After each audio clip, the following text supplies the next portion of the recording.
I found adoption papers with my name on them. I wasn't snooping. I swear I wasn't. I know that's how these stories always start, but it's true. I wasn't trying to find anything. I was just cleaning out the attic like my mom asked me to. Dusty boxes, old photo albums, a broken vacuum, and then, boom, one manila envelope that flipped my entire life upside down. My name's Lucas. I'm 24. I grew up in a quiet town in Oregon with 2 parents, an older sister, and what I thought was a perfectly average life. Nothing fancy, nothing wild, just normal, or so I thought. I was home for the weekend. My parents had recently started downsizing, and they wanted help sorting through decades of junk. I didn't mind. It was boring, but kind of peaceful in a nostalgic way, finding old yearbooks, my 3rd grade art project, even a box of my baby clothes with a note that said Lucas, 1999. Stuff like that. Then I opened this plain envelope that was wedged behind an old filing cabinet. It had no label, just a little dust, a small tear in the corner. I pulled out the papers inside and immediately saw my name, Lucas Daniel Whitmore, and right underneath it, the word adoption. I blinked. I genuinely thought it was a mistake. Like maybe it was for someone else. Maybe it was an old form from something else entirely. I even laughed out loud. But the more I read, the more my stomach sank. It had my birth date, my full legal name, my parents' names listed as adoptive parents, the signatures, the court stamp. I just sat there, frozen. My heart was pounding so hard it made my hands shake. I went back and forth between telling myself it was a mix-up and realizing that no, it wasn't. It was real. The ink, the signatures, the dates. I was adopted, and no one ever told me. The worst part? I was 24 years old and had zero clue.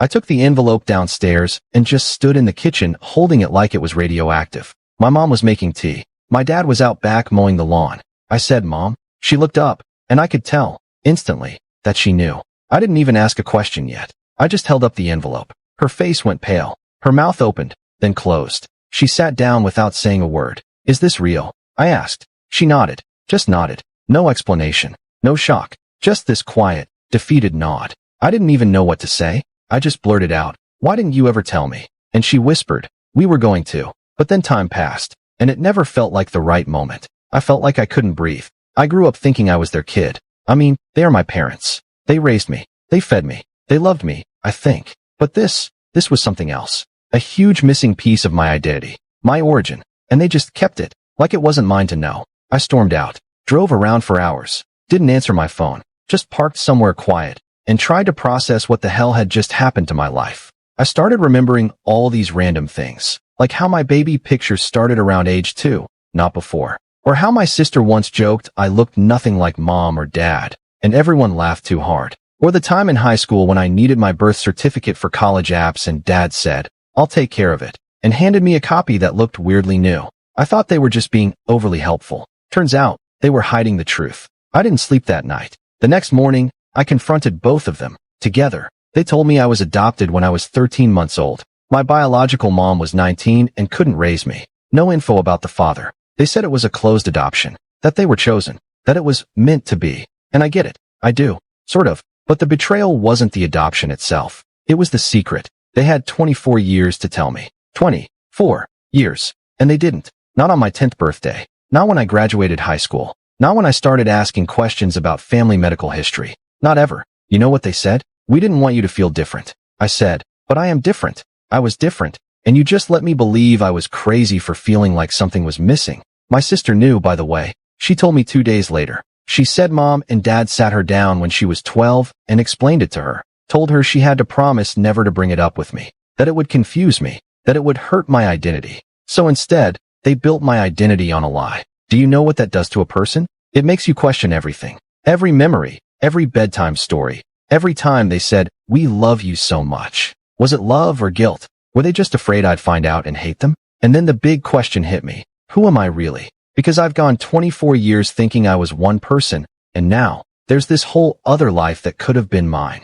A birth mom, maybe siblings, a whole medical history I've never seen. Questions I've never asked because I never knew I could. I started digging. I requested what little info I could from the adoption agency. I started looking through state records, online groups, forums. I didn't know what I was looking for, just something. A name, a clue. And then, about 3 weeks into searching, I got a hit. A woman named Melissa had posted in an adoption reunion group, saying she had placed a son for adoption in Oregon in 1999.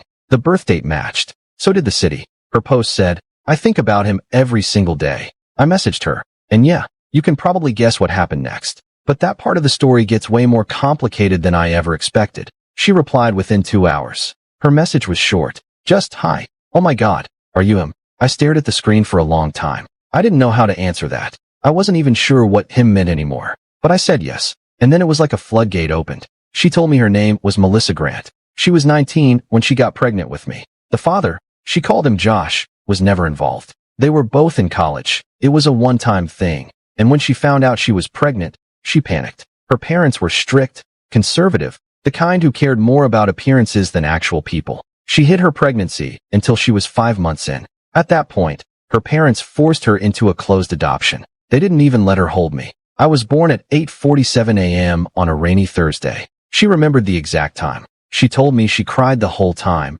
even while she signed the papers. She said she thought about me every year on my birthday, always wondering if I was safe, happy, loved. And now I was here, messaging her. She asked if we could talk. Like, actually talk. I said yes. That phone call was surreal. I heard her voice, and something inside me shifted. I don't know how to explain it. It wasn't magical, it wasn't dramatic. It was just strange, familiar, in a weird way. Like I'd known this voice from a dream I couldn't quite remember. She told me she never stopped hoping I'd find her. She never married, never had other kids. Not because she didn't want to. She just never met someone who felt right, as she put it. We talked for over 2 hours. She asked about my life, my childhood, what I was into. I told her I loved music, I played guitar, I was studying digital media. She laughed and said, your father was a drummer. Loud as hell. Then she paused and added, you have his hands. I didn't even know what to do with that. Like, how do you respond to someone telling you where your hands came from? We kept talking for weeks.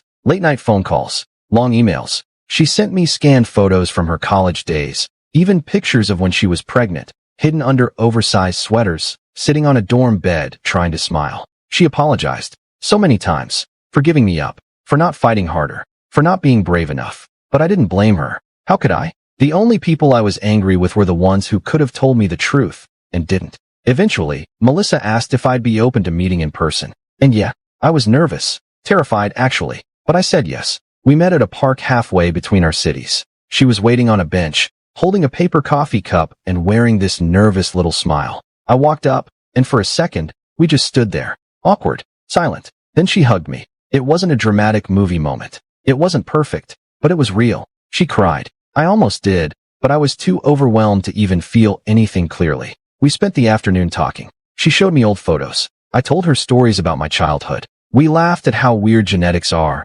how I have her eyes, Josh's hands, and apparently her same stupid laugh. It was one of the strangest, most emotional days of my life. But the aftermath? That's where it got complicated. Because when I told my adoptive parents that I'd found her, things went downhill fast. They acted like I'd cheated on them. Like reaching out to my birth mom was some massive betrayal. My dad wouldn't even look at me. My mom cried. After everything we've done for you, this is how you repay us? I tried to explain. I told them it wasn't about replacing them. It was about understanding myself, filling in blanks that they left empty. But they wouldn't hear it. My sister was the only one who understood. She said, honestly, I would have done the same thing. You deserve to know. I didn't speak to my parents for almost 2 months after that. Eventually, my mom reached out. We had a long, hard conversation. She finally admitted they kept it from me because they were scared. Scared I'd leave. Scared I'd choose someone else. Scared I wouldn't love them the same way. And yeah, I get that. But I told her the truth. You don't get to protect someone from their own identity. That's not love. That's control. We're working on things now. Slowly. I visit them, but it's not the same. It probably never will be. As for Melissa, we've stayed in touch. We text every few days. We've even met a couple more times. She's not trying to be my mom. She just wants to know me, to be part of my life, in whatever way makes sense. And honestly, I'm okay with that. But I still wonder sometimes, who would I have been if I'd known sooner? If I'd grown up with both truths instead of just one carefully curated version of it? I don't know. What I do know is this. Secrets always come out. Eventually. Somehow. And when they do, they don't just hurt because of what was hidden. They hurt because of who hid them. I wish I'd found those adoption papers earlier. But maybe I found them exactly when I was meant to. Still, sometimes I open that envelope again. Just to remind myself I'm not crazy. That this actually happened. That my life was something completely different before I even knew it. Funny how a single piece of paper can do that. Change everything. If you're still listening, thank you. Stories like this aren't easy to tell, but they matter. And if you've ever felt like the truth was kept from you, you're not alone. If this story hit you in any way, go ahead and subscribe for more real, raw stories just like this. And maybe share it with someone who needs to hear it. I'll see you in the next one.